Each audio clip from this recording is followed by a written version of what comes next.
அடுத்ததாக நாம் பேச அழைக்கிறோம். சின்ன சிரிப்பிலே சினிமாவின் சூத்திரங்களை கண்டவர் சுரேஷ் காமாட்சி அவர்கள். ஈரமான மார்கழி மாத புது காலை போல தமிழ் சினிமாவுக்கு கிடைத்தவர். 7 கடல் 7 மலை தாண்டி வெற்றிகள் பல குவிப்பவர். வணங்கான், ராஜா கிளி என்று தொடரும் படங்கள். பெரும் வாழ்த்துக்களோடு முடக்கத்தான் படக்குழுவினரை வாழ்த்து அழைக்கிறோம். இப்போது ஏற்கனவே வீரபாணி நிறைய பேசிட்டாரு. இப்போ நம்ம வாழ்த்த வேண்டிய கட்டத்தில் கண்டென்ட், உங்களுக்கு தேவையான கண்டென்ட் நிறைய கிடச்சிருக்குன்னு நினைக்கிறேன். அண்ணன் வீரபாகன் வந்து எனக்கு வந்து இந்த கொரோனா டைமில் தெரியும். வேல்ராஜ்னு சொல்லிட்டு பாலிமரில் இருக்கார் அண்ணன் வேல்ராஜன். அவர் மூலமாக தான் எனக்கு அறிமுகம்.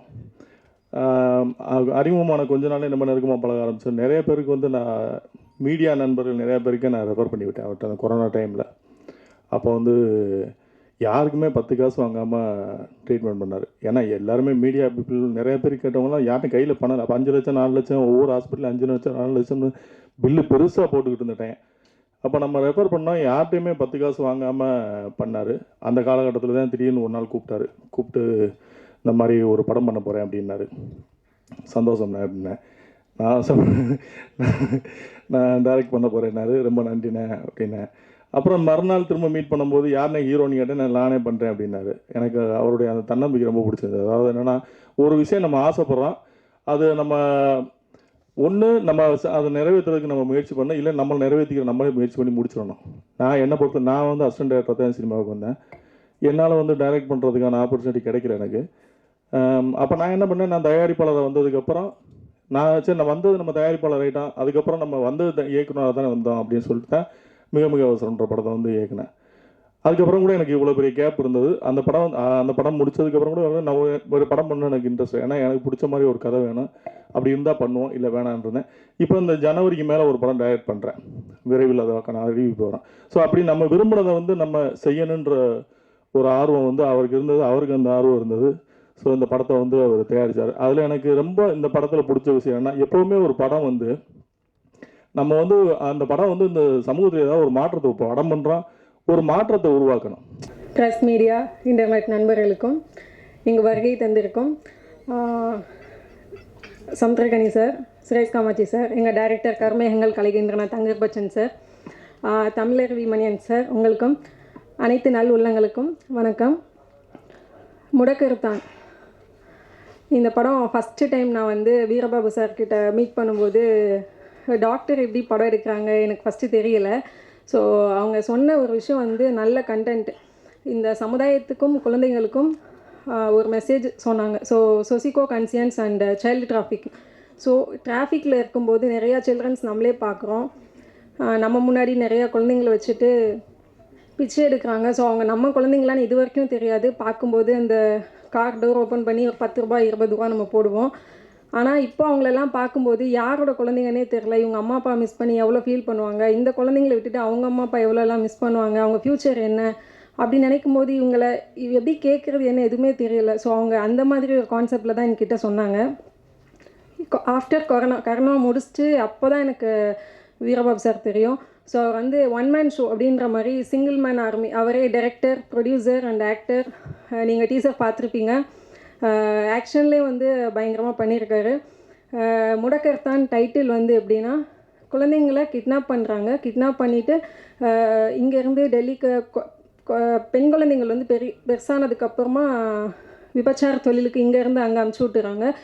சின்ன பசங்களை வந்து இங்கே பிச்சை எடுக்க வைக்கிறாங்க. ஸோ அந்த கயவர்களெல்லாம் கண்டுபிடிச்சி வேரோட அழிக்கணும், அதுதான் முடக்கத்தான் அப்படின்ற மாதிரி டைட்டில் சார் என்கிட்ட சொன்னாங்க. ஸோ இதில் கண்டிப்பாக சோசியல் மெசேஜ் இருக்கும் அப்படின்றதுக்காக தான் நான் பண்ணேன். ஸோ மற்ற படங்கள் மாதிரி டூயட் இருக்கும், இதில் ரொமான்டிக் இருக்கும், சாங், அதை நான் ஃபோக்கஸ் பண்ணி பண்ணல. இந்த படத்தில் வந்து வீரபாபு சார் கொரோனா டைமில் நிறையா பேரை வந்து காப்பாற்றியிருக்காங்க. சிங்கிள் டெத்து கூட இல்லாமல் 6000 பேருக்கு மேலே காப்பாற்றியிருக்காங்க. நிறைய பேருக்கு ஹெல்ப் பண்ணியிருக்காங்க. ஸோ ஒரு நல்ல மனசு. அது மட்டும் இல்லாமல் கதை எனக்கு ரொம்ப பிடிச்சி. சார்ந்த ஒருவன் திரைப்படத்துறைக்கு வந்திருக்கிறான் அப்படிங்கிற ஒரு கேள்வி எல்லாம் நிறைய நண்பர்கள், எதுக்குடா உனக்கு இந்த வேலை, ஒழுங்காக கசாயத்தை கொடுத்தோமா பொழப்பு நடத்தணுமா போக வேண்டியதானே அப்படிங்கிற அறிவுரை நிறைய நண்பர்கள் சொல்லிட்டாங்க. ஆனால் சின்ன வயசுலேருந்து நம்மளுக்கு ஒரு ஆசை இருக்கும் இல்லையா. நான் முதலையே சாலை கிராமத்தில் வந்து அந்த மருத்துவமனையும் மூலிகை உணவும் சாலை கிராமத்தில் தொடங்குறதுக்கான காரணமே நிறைய திரைத்துறை நண்பர்கள் நட்பு வரும். ஏதாவது ஒரு காட்சியில் நம்ம நடிப்போம், ஏதாவது ஒன்று செய்வோம். திரைத்துறையில் ஆசையில் தான் நான் சாலை கிராமத்தில் முதல் முறையாக இந்த விஷயத்தை நான் தொடங்கினேன். அதுக்கப்புறம் யார்கிட்டையும் நம்ம போய் இதை கேட்குற நம்ம நிலைமையிலையோ சொல்கிற நிலைமையிலையோ இல்லை. அதனால் நம்மளுக்கான தகுதி வரும்போது இது களத்தில் இறங்குவோம் அப்படின்னு பொறுமையாக இருந்தோம். இப்போ சூழ்நிலை கொஞ்சம் சாதகமாக வந்தது, அதனால் நம்ம இறங்கியிருக்கோம். இந்த படத்தில் நம்ம ஒரு கோரிக்கை வச்சுருக்கோம். இந்த படத்துடைய முக்கிய விஷயமே இந்த அரசியல்வாதிகள் இடத்துல, இந்த அதிகாரிகள் இடத்துல நம்ம ஒரு கோரிக்கை வச்சுருக்கோம். என்ன கோரிக்கைன்னா, பெருசாக நம்ம பெரிய கோரிக்கையெல்லாம் வைக்க முடியாது. நம்ம என்ன டாஸ்மார்க் மூடுங்கன்னு கோரிக்கை வைக்க முடியுமா? கண்டிப்பாக அவங்களால அதை செய்ய முடியாது. ஏன்னா உற்பத்தியாளர்கள்லேருந்து விற்பனையாளர்கள் வரைக்கும் பாதி பேர் அரசியல்வாதிகள், அவங்களுடைய வலதுகை இடதுகை. டாஸ்மார்க்கை மூடுறது கண்டிப்பாக அவங்களால முடியாது. ஏன்னா அதை வச்சு தான் நிறைய சம்பளம்லாம் போயிட்டுருக்குங்கிறாங்க. அதனால் அந்த மாதிரி பெரிய கோரிக்கையில் நான் வைக்கலை. நக்கீரன் ஐயா அவர்களுடைய ஒரு திரைப்படம், அது நம்ம வீரப்பன் அவர்களை பற்றிய ஒரு படம். அதை நண்பர்களோடு போய் பார்க்குற போது ரத்தம் அப்படி கொதிக்குதுங்க. நம்மளுக்கு முந்தைய ஒரு தலைமுறை, இப்போ அவர்களுக்கெல்லாம் 70 வயது 75 வயது ஆகிவிட்டது. அவர்கள் பட்ட அந்த அவமானங்கள், அவர்கள் பட்ட அந்த வேதனைகள், கொடுமைகள், இவைகளையெல்லாம் அந்த வீரப்பன் படத்தில் நம்ம நக்கீரன் ஐயா அவர்கள் அதை ரொம்ப தெளிவாக சொல்லியிருக்கிறாங்க. நான் என்ன கேட்குறேன்னா, இது இலங்கை படுகொலைக்கு முன்னாடியே இந்த விஷயம் நடந்திருக்கு. நம்ம இலங்கை படுகொலை தான் பெண்களை கூட்டு போய் கற்பழித்தாங்க, பெண்களுக்கெல்லாம் இவ்வளவு இந்த மாதிரி அசிங்கமெல்லாம் பண்ணாங்க இப்படின்னு நம்ம பார்த்தோம்னா, அதுக்கு முன்னாடியே இந்த கொடுமைகள்லாம் நடந்திருக்குது. மக்களுக்கான நம்ம சமுதாயத்தில் கண்ணில் பார்த்துக்கிட்டு இருக்கக்கூடிய ஒரு விஷயத்தை இந்த திரைப்படத்தின் மூலமாக நம்ம சொல்லணும். இது நன்றி சார். டாக்டர் தொழிலுங்கிறத அப்படியே பிரதிபலிச்சிட்டிங்க மேடையில். ரொம்ப எங்களுக்கும் இப்போ தெளிவு கிடச்சிருச்சு. நன்றி.